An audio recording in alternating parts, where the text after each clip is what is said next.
Salam alaikum tout le monde. Bismillahir Rahmanir Rahim. Wa salatu wa salam ala ashraf al-anbiya wal mursalin wa ala alihi wa sahbihi ajma'in. Amma ba'da. Aujourd'hui, dans notre cours de jurisprudence simplifiée, on continue le livre de la prière. On va voir ce qui concerne la prière des deux fêtes. Tout d'abord, quelle est la définition des deux fêtes? Il y a deux fêtes légiférées en islam qui sont la fête de la rupture du jeûne, qui s'appelle Eid al-Fitr, et la fête du sacrifice, Eid al-Adha.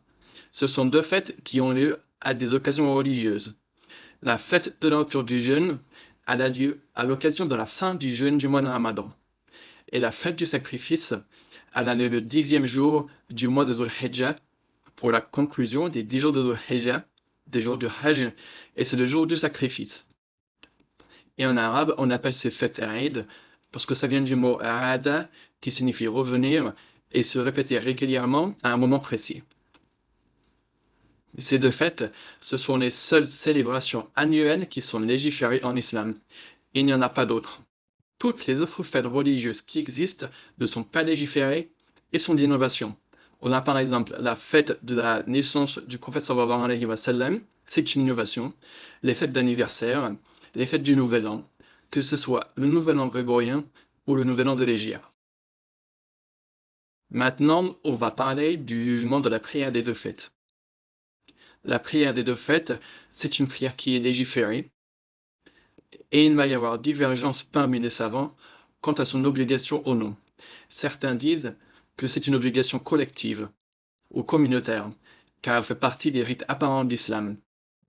Une obligation communautaire, je vous rappelle, ça veut dire que si une partie de la population le fait, il n'y aura pas de péché sur ceux qui vont la délaisser. Si tout le monde la délaisse, le péché sera collectif.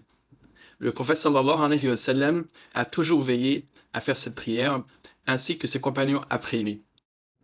Le jour du sacrifice, le prophète sallallahu alayhi wa sallam sortait au musalla, c'est-à-dire sortit en direction de l'endroit où il faisait la prière de cette fête. Certains savants ont dit que cette prière, c'est une sunna confirmée, donc pas obligatoire, mais fortement recommandée. Parce que les hadiths qui rapportent l'obligation de la prière ne rapportent que les 5 prières quotidiennes. Et enfin, le troisième avis, c'est que cette prière, c'est une obligation individuelle. Et la preuve à ce sujet, c'est que le prophète sallallahu alayhi wa sallam a ordonné aux femmes de sortir pour cette prière. Même celles qui sont indisposées, même les jeunes filles et les femmes pudiques qui n'ont pas pour habitude de sortir de leur foyer. Il a été ordonné que les femmes qui sont indisposées aillent quand même sur le lieu de prière, mais elles se tiennent à l'écart. On voit donc que le prophète a ordonné à tout le monde de sortir. Et les savants ont dit que s'il a ordonné cela aux femmes, ça prouve que c'est d'autant plus un ordre qui s'adresse aux hommes. Donc, selon ce dernier avis, la prière des deux fêtes, c'est une obligation individuelle pour les hommes comme pour les femmes.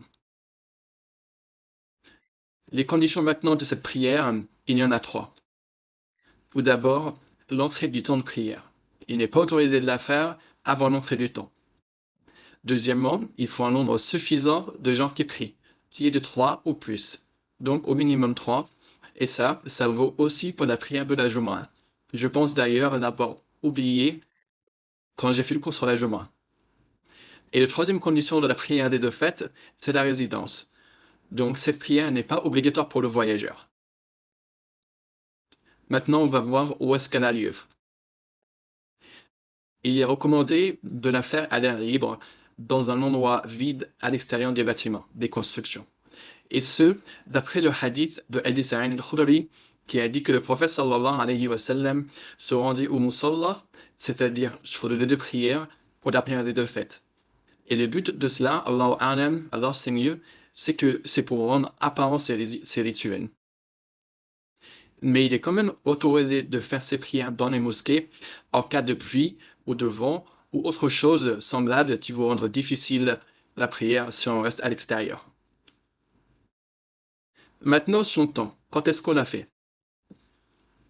Le temps de la prière de l'Aïd, c'est le temps de la prière de la matinée, qui s'appelle Ad-Duha, Salat Ad-Duha, c'est-à-dire après le lever du soleil de la hauteur d'une lance dans le ciel, environ 15 à 20 minutes après le lever du soleil, jusqu'au temps de la prière du Zohr. Et les savants mentionnent qu'elle doit être faite avant le zénith, parce que le zénith, c'est un temps d'interdiction de prier, c'est-à-dire elle doit être faite environ une dizaine de minutes avant l'heure de la prière du Zohr.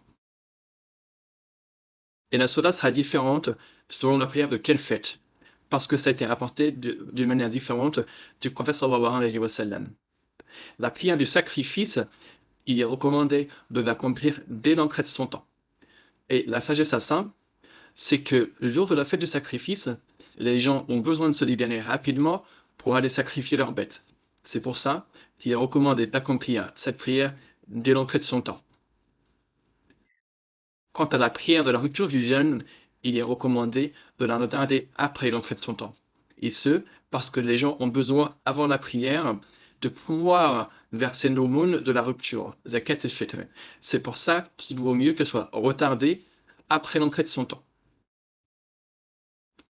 Maintenant, on va voir comment on l'a fait. Quelle est sa description? La prière des deux fêtes, c'est une prière à deux unités qui vont suivre un sermon. Omar radhiyallahu anhu a dit: les prières de rupture et de sacrifice, c'est 2 rak'at chacune. 2 unités, complètes, sans raccourcissement. Et ce, de la bouche même de votre prophète. Que périsse celui qui ment. Ces deux prières, elles ont lieu à voix haute, sans appel à la prière, sans adhan, ni même iqam, comme ça a été confirmé par la sunna du prophète sallallahu alayhi wa sallam. Et bien sûr, comme je viens de le dire, elles sont suivies d'un sermon. Donc maintenant, on va décrire la prière sur le hadith de Aïcha radhiyallahu anha. Donc dans la première unité, on fait d'abord le takbir de sacralisation pour entrer en prière. Et juste après, on dit l'invocation de l'ouverture qui est recommandée. On en choisit une parmi les différentes qui existent. Après ça, on fait 6 takbir, c'est-à-dire qu'on dit 6 fois Allahu Akbar. Et il est recommandé à chaque fois qu'on fait ces takbir de lever les mains, c'est-à-dire lever les mains à hauteur des épaules ou des oreilles. Une fois le takbir prononcé, on dit A'udhu billahi minash shaitanir rajim. On recherche refuge auprès d'Allah contre le diable. Et bien sûr, ensuite on dit Bismillahir Rahmanir Rahim. Puis on récite la Fatiha, qui sera suivie d'une autre sourate, comme dans les autres prières. Bien sûr, seul l'imam récite la seconde sourate. Celui qui prie derrière lui ne va réciter que la Fatiha. Et il est recommandé pour l'imam de réciter dans la première unité, après la Fatiha, de réciter Surat al-A'la ou Surat Qaf. Il termine ensuite une unité de prière comme pour n'importe quelle prière, puis il se relève en faisant un takbir de changement de position, et une fois debout, il va prononcer 5 takbirs, toujours en levant les mains quand il fait ces 5 takbirs. Ensuite, il va de nouveau réciter la Fatiha, suivi d'une autre surah. Si l'imam a récité dans la première unité Surat al-A'la, il est recommandé qu'il récite dans la deuxième unité Surat al-Ghashiyah. Si dans la première unité, il a récité Surat Qaf, il est recommandé qu'il récite dans la deuxième unité Surat al-Qamar. Mais bien sûr, il peut choisir d'autres surahs ou autres versets du Coran. Mais le mieux, c'est d'alterner entre ces deux manières de faire, qui ont été confirmées par la sunna du prophète sallallahu alayhi wa sallam. Ensuite, il va jeter dans la prière de la même manière que les autres prières, puis il va commencer à faire son sermon. En ce qui concerne le sermon, ça a été démontré qu'il a lieu après la prière, comme le démontre le hadith d'Abdullah ibn Omar, qui a dit: le prophète sallallahu alayhi wa sallam, Abu Bakr et Omar accomplissaient la prière avant le sermon.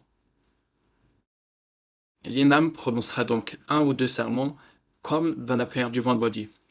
Et il est recommandé pour les fidèles d'assister à ce sermon, mais le fait d'y rester n'est pas une obligation. J'insiste là-dessus, il n'y a aucun mal à ne pas rester pour le sermon. Celui qui veut partir, part, mais il faut veiller à ce que celui qui parte le fasse dans le calme, sans déranger ceux qui veulent rester. Maintenant, on va voir la question: est-ce qu'on peut rattraper la prière des deux fêtes si on l'a manquée? Les savants divergeaient sur la question. Certains ont dit que oui, Il peut la rattraper s'il trouve suffisamment de gens avec qui la faire, mais il la prend sincèrement. D'autres ont dit, et ça semble l'avis le plus juste, qu'il n'est pas légiféré de rattraper la prière des deux fêtes, en raison de l'absence de preuves rapportées du prophète sallallahu alayhi wa sallam à ce sujet. Ils ont dit que c'est une prière qui est légiférée en groupe d'une façon bien spécifique, et que si ce regroupement a été manqué, on n'a pas à la rattraper. Maintenant, on va finir avec les choses qui sont recommandées de faire lors de la prière des deux fêtes. Premièrement, on en a déjà parlé, il est légiféré que la prière ait lieu en plein air, afin que les musulmans puissent se réunir et se rencontrer, et manifester ouvertement cette prière qui fait partie des rituels de notre religion.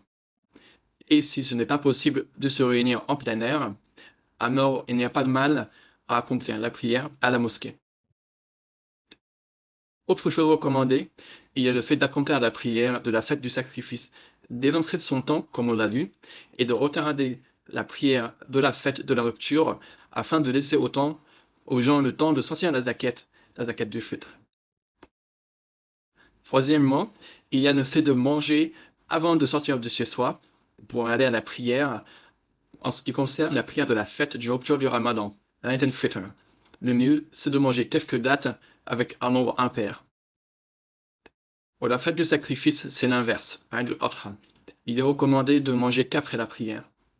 Et tout ça, ça a été la pensée du prophète sallallahu alayhi wa sallam, qui ne sortait pas le jour de la fête de la rupture du jeûne avant d'avoir mangé quelques dates qu'il mangeait en nombre impair. Et il ne mangeait pas le jour de la fête du sacrifice avant d'avoir prié. Quatrièmement, il est recommandé de se rendre tôt et à pied sur le lieu de prière, que ce soit au musalla ou à la mosquée, et que la personne se rapproche de l'imam, parce qu'il y a une récompense dans le fait de rester dans une mosquée ou dans un musalla à attendre la prière. Et une fois arrivé sur le lieu de prière, il n'est pas légiféré de prier une quelconque prière, que ce soit avant ou après la prière du Eid, parce qu'il n'y a pas de prière surrogatoire liée à cette prière. Par contre, si la prière est accomplie dans la mosquée, alors on va accomplir les deux unités de la prière de salutation de la mosquée. Cinquième chose recommandée, il y a le fait de s'embellir pour se rendre à la prière, de faire les grosses ablutions, de se parfumer et de mettre des beaux vêtements. Ça, bien sûr, c'est pour les hommes. Les femmes ne doivent ni se parfumer, ni s'embellir de manière ostentatoire.